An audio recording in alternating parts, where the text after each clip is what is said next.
My name is Seth Hostetler. I go to Mundelein Seminary in Chicago, and I'm 5.5 years into my formation process.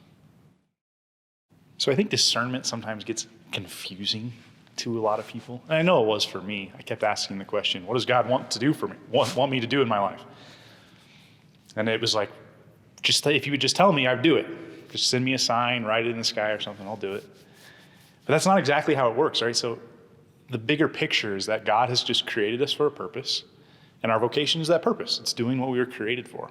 And so a lot of the ways in which he speaks to us is just the desires of our heart, the things that he created us for. So in high school, that kind of manifested in hidden ways for me, right? I wanted my life to have meaning and purpose. Obviously, all of us want that. But sometimes we don't really realize that's what we're seeking when we're trying to build an application. So I was always about building a college application and looking really good on paper. So that's what I put all my energy and effort into. And what I was seeking a meaningful and purpose-driven life. But I thought that would come from getting to a good college, getting a good job, getting a lot of accolades from the world.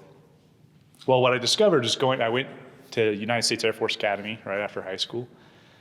And in the midst of basic training, it was great for me because I thought I was a really tough, hard, strong individual, but it just broke me down totally.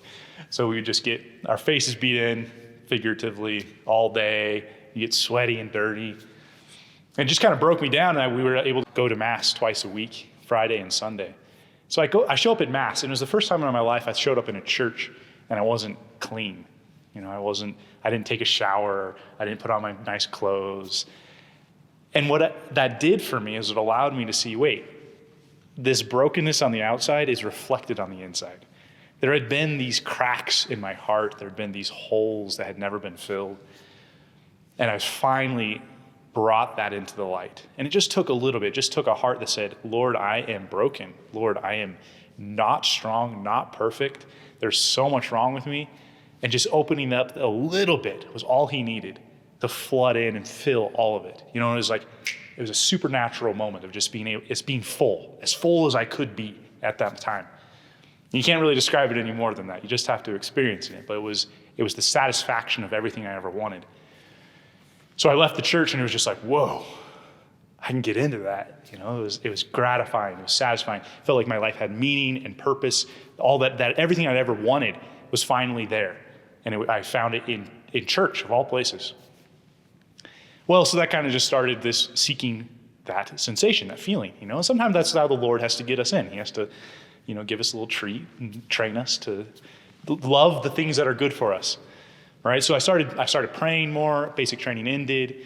I would go into the church and I asked the cleaning ladies just to lock the church up behind me. And I'd just stay in the church, pray, and just be with the Lord. And it was this like, what does that mean? What does it mean be with the Lord? What does it mean to love Jesus? It felt weird on my own lips. I couldn't really say it. But anyway, just time and being in that experience and immersion, just letting him work on my heart. Eventually, I just decided, I was aware of desires, deeper desires, all those desires for a good job, a career, family. They were good desires, but they were all kind of on the surface. Underneath those was something else. And it took time and silence and being in the Lord's loving gaze that exposed those desires, what I really wanted. And pretty soon I was just like, I really just kind of want to follow Jesus wherever he leads.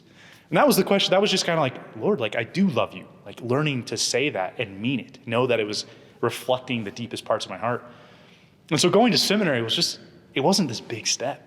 It was like, I just want to follow Jesus and okay, that seems like the next right step. So I went to seminary, right? And it's like, that's how it's been I've been in seminary for 5.5 years now, and that's all that it's been. It's been just following Jesus the next step, right? It's never the vocation, that vocation for marriage, for priesthood, or a consecrated single person.